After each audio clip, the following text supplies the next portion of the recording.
ఇంకా ఆయన గురించి చెప్పాలంటే ఆయన ఏదో స్వతంత్ర సమరయోధుల్లాగా పోరాడి స్వతంత్రంలో అరెస్ట్ అయ్యి వచ్చినట్లుగా ఆయన ప్రవర్తన అనిపిస్తుంది. చేసిందేమో ఒక లుచ్చా పని, మాట్లాడిన భాష. ఇవాళ ఏ తల్లిని తిరిగితే ఎవరు ఊరుకుంటారండి?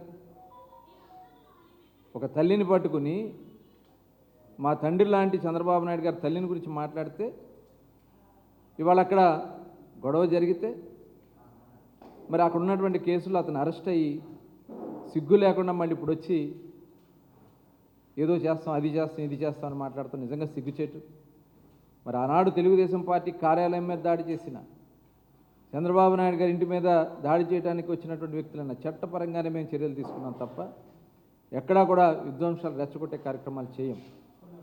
ఇవాళ నిజంగా మేము అదే కార్యక్రమం చేయాలనుకుంటే ఏ ఒక్క వైసీపీ నాయకుడు కూడా రోడ్డు మీద తిరగలేరనే విషయాన్ని ఈ సందర్భంగా తెలియజేస్తున్నాను. సిగ్గు అనిపించట్లేదు రాంబాబు గారికి, వయసు వచ్చింది మనిషికి. ఇవాళ అతను చేసిన దానికి ప్రాయశ్చిత్త పడకుండా ఇవాళ ఏదో స్వతంత్ర సమరయోధుల్లాగా ఫీల్ అవుతూ మాట్లాడుతున్న దాన్ని ఖచ్చితంగా ప్రజలు గమనిస్తున్నారు. ఇవన్నీ వీళ్ళు అనుకుంటా ఉన్నారు, ప్రజలు ఏం అనుకుంటారులే అని.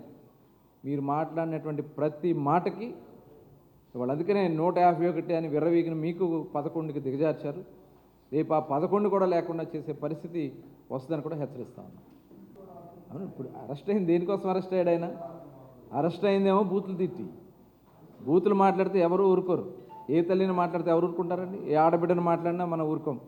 అలాంటిది మరి చంద్రబాబు నాయుడు గారి గురించి మాట్లాడిన దానికి ఖచ్చితంగా సిగ్గు లేకుండా మళ్ళీ ర్యాలీలు అని చెప్పి మాట్లాడుతూ ఉన్నారు. డెఫినెట్గా ప్రజలు గమనిస్తున్నారు ఇవన్నీ కూడా. డెఫినెట్గా. ఓకే, థ్యాంక్ యూ అండి.